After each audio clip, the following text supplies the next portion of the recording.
नमस्कार. आज आपण एका अशा भाषेबद्दल बोलणार आहोत जी फक्त संवाद साधण्यापुरती नाही तर आपल्या मेंदूला नव्याने आकार देण्याची ताकद ठेवते. हो, आपण बोलतोय संस्कृतबद्दल. चला तर या विशेष भागात तिचं सामर्थ्य जाणून घेऊया. एखादी भाषा आणि ती चक्क आपल्या मेंदूची पुनर्रचना करू शकते. ऐकायला थोडं अविश्वसनीय वाटतं नाही का? पण आज आपण नक्की हेच जाणून घेणार आहोत की यात किती तथ्य आहे.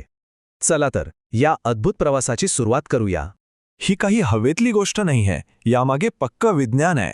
बघा, मॅक्स प्लँक इन्स्टिट्यूटमधल्या शास्त्रज्ञांनी MRI स्कॅन वापरून एक अभ्यास केला आणि त्यात जे दिसलं ते खरंच थक्क करणारं होतं. जेव्हा काही प्रौढ लोक एक नवीन भाषा शिकत होते तेव्हा त्यांच्या मेंदूमध्ये अक्षरशः नवीन कनेक्शन्स तयार होत होती. म्हणजे आपला मेंदू स्वतःला नव्याने घडवत होता. हे सगळं प्रत्यक्ष दिसत होतं. तर मग आपण जेव्हा एखादी नवीन भाषा शिकतो तेव्हा मेंदूत नेमकं काय घडतं? बघा, दोन भाषा येणं म्हणजे फक्त संवाद साधण्यापुरतं मर्यादित नाहीये. याचे फायदे आपल्या बुद्धीसाठी आणि एकूणच आरोग्यासाठी खूप खोलवरचे आहेत. 5 वर्ष? आश्चर्य वाटलं ना? पण हे खरं आहे. अनेक अभ्यासांमध्ये हे सिद्ध झालंय की जे लोक 2 भाषा बोलतात त्यांच्यामध्ये डिमेन्शियासारख्या आजारांची लक्षणं इतरांपेक्षा जवळजवळ 5 वर्षांनी उशिरा दिसू लागतात. विचार करा, हा आपल्या मेंदूसाठी किती जबरदस्त व्यायाम आहे जो त्याला जास्त काळ निरोगी ठेवतो. हे उदाहरण कॉग्निटिव्ह रिझर्व्ह ही संकल्पना खूप छान समजावून सांगतं. विचार करा, आपण रोज एकाच रस्त्याने घरी जातो. पण जर आपण एक नवीन रस्ता शोधला तर सुरुवातीला तो अनोळखी वाटेल, पण हळूहळू तो पण सोपा होईल. मग आपल्याकडे घरी जायचे 2 मार्ग असतील.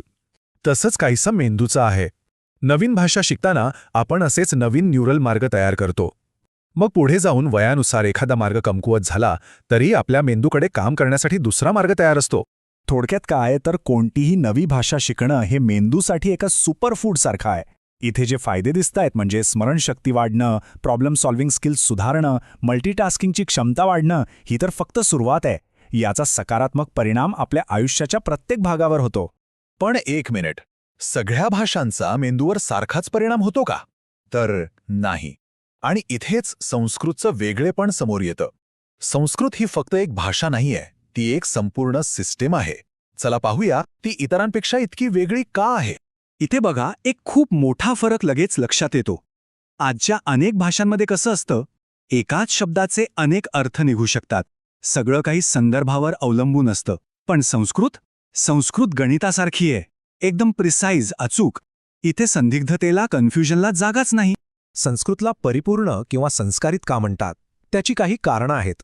एक म्हणजे तिची लिपी पूर्णपणे ध्वन्यात्मक आहे, म्हणजे जे लिहिलंय तेच वाचायचं, दुसरा उच्चार नाही. दुसरा म्हणजे पाणिनी ऋषींनी जवळजवळ 2500 वर्षांपूर्वी अष्टाध्यायीमधनं तिचं व्याकरण असं काही पक्क केलंय ना की ते आजही तसाच आहे. प्रत्येक शब्द त्याच्या मूळ धातूपर्यंत नेता येतो. आणि सगळ्यात इंटरेस्टिंग म्हणजे तिच्या ह्याच अचूकतेमुळे आजच्या कम्प्युटर सायंटिस्टना सुद्धा आर्टिफिशियल इंटेलिजन्ससाठी ही सर्वात योग्य भाषा वाटते. कमाल आहे ना? आणि संस्कृत शिकणं म्हणजे फक्त एक भाषा शिकणं नाहीये, तर हे एका अशा खजिन्याची किल्ली हातात येण्यासारखं आहे ज्यात हजारो वर्षांचं ज्ञान साठवलेलं आहे. जरा या टाईमलाईनकडे बघा. जवळपास 3,500 वर्षांचा ज्ञानाचा अखंड प्रवाह. विचार करा, इसवीसन पूर्व 1500 वर्षांपासूनचे वेद, त्यानंतर उपनिषद, रामायण महाभारतासारखी महाकाव्य आणि मग कालिदासासारख्या महाकवींची अजरामर नाटकं. हा एका संपूर्ण संस्कृतीचा बौद्धिक आणि आध्यात्मिक प्रवास आहे जो संस्कृतने जपून ठेवलाय. आणि हा एक मोठा गैरसमज आहे की संस्कृत म्हणजे फक्त पूजापाठ किंवा धार्मिक ग्रंथ. अजिबात नाही. या भाषेत विज्ञानाचाही प्रचंड मोठा वारसा आहे. गणितामधली शून्याची संकल्पना, आर्यभट्टांची त्रिकोणमिती, वैद्यकशास्त्रातला चरकसंहितासारखा ग्रंथ, योग, वेदांत यांसारखं तत्वज्ञान, हे सगळं संस्कृतमध्येच आहे. कितीतरी महान विचारवंतांनी आपलं काम याच भाषेतून जगासमोर मांडलं. एक साधं उदाहरण घेऊया, धर्म या शब्दाचं. आपण सहजपणे त्याचं भाषांतर रिलिजन असं करतो, पण ते खरंच बरोबर आहे का? नाही. धर्म म्हणजे कर्तव्य, नीतिमत्ता, नैतिकता अशा कित्येक तरी छटा त्यात आहेत. ही खरी खोली भाषांतरात हरवून जाते. ती समजून घ्यायची असेल तर मूळ संस्कृत शब्दांपर्यंत पोहोचावंच लागतं. आणि संस्कृत शिकण्याचा एक थेट फायदा आपल्या रोजच्या जगण्यात पण होतो. मराठी, हिंदी, बंगालीसारख्या अनेक भारतीय भाषांचा पाया संस्कृत आहे. आपण जे शब्द रोज वापरतो, जसं की विद्यालय म्हणजे विद्येचं आलय, ज्ञानाचं घर, किंवा प्रयत्न, संस्कृती, सूर्य, चंद्र हे सगळे शब्द संस्कृतमधूनच आले आहेत. जेव्हा आपल्याला या शब्दांची मूळ ओळख पडते तेव्हा आपली भाषा अधिक समृद्ध होते. बरं, हे सगळं झालं इतिहासाबद्दल, ज्ञानाबद्दल. पण आजच्या जगात आपल्यासाठी, आपल्या मुलांसाठी संस्कृत शिकण्याचे नेमके काय फायदे आहेत? चला ते पाहूया. लहान मुलांसाठी तर संस्कृत म्हणजे एक प्रकारचा ब्रेन बूस्टर आहे. पहिलं म्हणजे तिचे उच्चार इतके स्पष्ट आणि ध्वन्यात्मक आहेत की त्याच्या सरावाने मुलांच्या बोलण्यातली स्पष्टता वाढते, तोत्रेपणासारखे अडथळे कमी होतात. दुसरं म्हणजे कानाला सूक्ष्म ध्वनी ओळखण्याची सवय लागते, ज्यामुळे ऐकण्याची आणि समजून घेण्याची क्षमता वाढते. तिसरं म्हणजे तिचं तार्किक व्याकरण मेंदूला एकाग्रता आणि विश्लेषण करायला शिकवतं. आणि चौथं, एकदा हा ध्वन्यात्मक पाया पक्का झाला की मुलांना पुढे जाऊन दुसरी कोणतीही भाषा शिकणं खूप सोपं जातं. आणि प्रौढांसाठी काय? तर आपण सुरुवातीला बोललो त्याप्रमाणे हे डिमेन्शियासारख्या आजारांपासून बचाव करण्यासाठी कॉग्निटिव्ह रिझर्व्ह तयार करतं.